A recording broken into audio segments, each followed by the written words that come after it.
Assalamualaikum warahmatullahi wabarakatuh. Nama saya Syafti Undasyan Alfaridza dengan nomor NIM 2010 22 10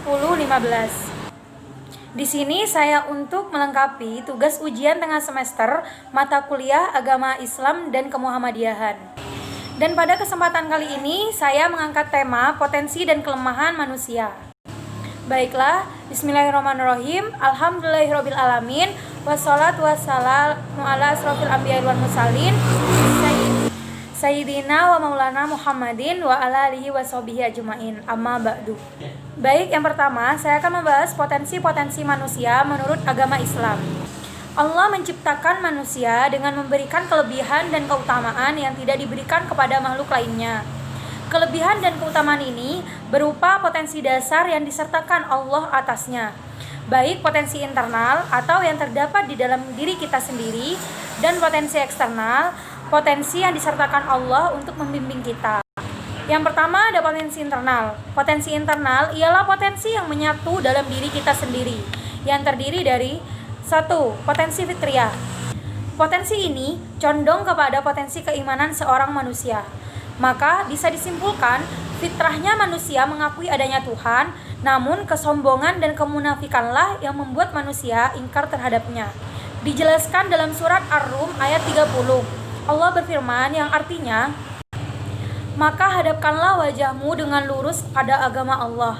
Tetaplah atas fitrah Allah yang telah menciptakan manusia menurut fitrah itu. Tidak ada perubahan pada fitrah Allah, itulah agama yang lurus. Yang kedua, potensi ruhiyah. Potensi ini terletak di dalam hati.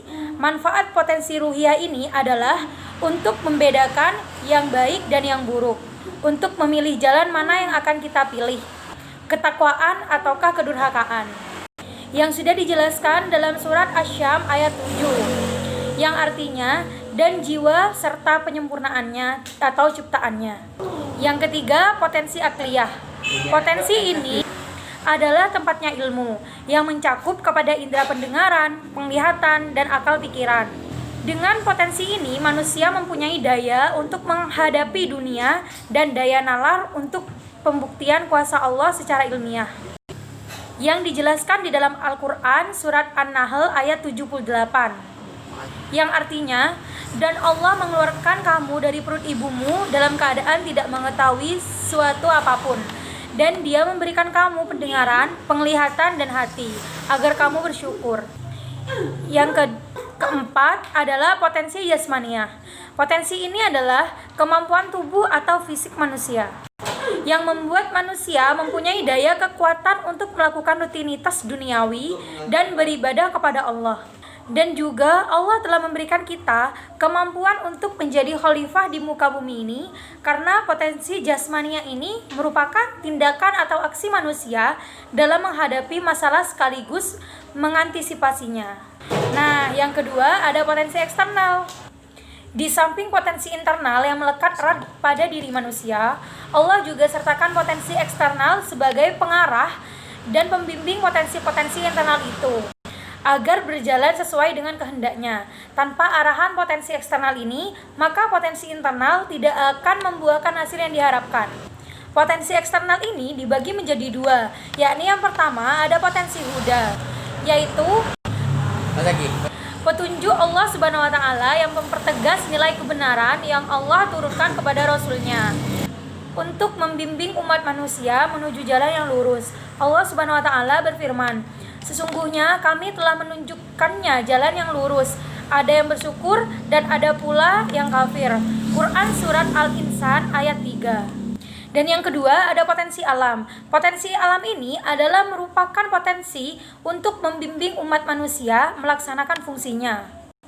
Allah berfirman, sesungguhnya dalam penciptaan langit dan bumi dan silih bergantinya malam dan siang, terdapat tanda-tanda bagi orang-orang yang berakal, yaitu orang-orang yang mengingat Allah sambil berdiri atau duduk, atau dalam keadaan berbaring, dan mereka memikirkan tentang penciptaan langit dan bumi, seraya berkata, ya Tuhan kami, tiadalah Engkau menciptakan ini dengan sia-sia, Maha suci Engkau, maka peliharalah kami dari siksa neraka. Quran surat Al-Imran ayat 90 sampai 91. Dan penjelasan yang kedua, ada kelemahan-kelemahan manusia menurut agama Islam. Allah juga memberikan kelemahan-kelemahan di dalam diri kita. Kelemahan-kelemahan manusia yang terdapat di dalam Al-Quran antara lain adalah: yang pertama, suka membantah. Terdapat di Quran surat Al-Kahfi ayat 54 yang artinya, dan sesungguhnya kami telah mengulang-ulangi bagi manusia dalam Al-Quran ini bermacam-macam perumpamaan, dan manusia adalah makhluk yang paling banyak membantah. Yang kedua, bersifat lemah. Terdapat di Al-Quran surat An-Nisa ayat 28 yang artinya, Allah hendak memberikan keringanan kepadamu dan manusia dijadikan bersifat lemah. Yang ketiga, zalim dan bodoh. Terdapat di Quran surat Al-Ahzab ayat 72 yang artinya, sesungguhnya kami telah mengemukakan amanat bagi langit, bumi, dan gunung-gunung. Maka semuanya enggan untuk memikul amanat itu dan mereka khawatir akan mengkhianatinya. Dan dipikulah amanat itu oleh manusia. Sesungguhnya manusia itu amat zalim dan amat bodoh. Yang keempat, senang bermaksiat. Terdapat di Al-Quran surat Al-Qiyamah ayat 5 yang artinya bahkan manusia itu hendak bermaksiat terus-menerus. Yang kelima, mencintai kehidupan di dunia. Terdapat di Al-Quran surat Al-Qayyimah ayat 20 yang artinya, sekali-kali janganlah demikian. Sebenarnya kamu, hai manusia, mencintai kehidupan manusia. Yang keenam, yakni melampaui batas. Terdapat di Al-Quran surat Al-Alaq ayat 6. Ketahuilah sesungguhnya manusia benar-benar melampaui batas. Yang ketujuh, malas berbuat baik. Terdapat di Al-Quran surat Al-Ma'arij ayat 21 yang artinya, dan apabila ia mendapat kebaikan ia amat kikir. Yang kedelapan, senang berkeluh kesah dan gelisah. Terdapat di Al-Quran surat Al-Ma'arij ayat 19. Sesungguhnya manusia diciptakan berkeluh kesah lagi kikir. Yang kesembilan, yakni tergesa-gesa. Terdapat di Al-Quran surat Al-Anbiya ayat 37 yang artinya, manusia telah dijadikan bertabiat tergesa-gesa. Kelak akan aku perlihatkan kepadamu tanda-tanda azabku, maka janganlah kamu meminta kepadaku mendatangkannya secara segera. 10. Kikir. Terdapat di Al-Quran surat Al-Isra ayat 100 yang artinya, katakanlah, kalau seandainya kamu menguasai perbendaharaan rahmat Tuhanku, niscaya perbendaharaan itu kamu Tuhan, karena takut membelanjakannya, dan adalah manusia itu sangat kikir. Banyak sekali sifat jelek yang berpotensi melekat pada diri kita. Lalu merasa kita adalah makhluk satu-satunya yang diciptakan mempunyai rupa yang mapan. Teman-temanku kaum muslimin rahimakumullah, demikian ceramah agama yang dapat saya sampaikan pada kesempatan ini. Semoga dapat bermanfaat bagi kita semua dan dapat kita aplikasikan dalam kehidupan sehari-hari. Kurang dan lebihnya mohon maaf.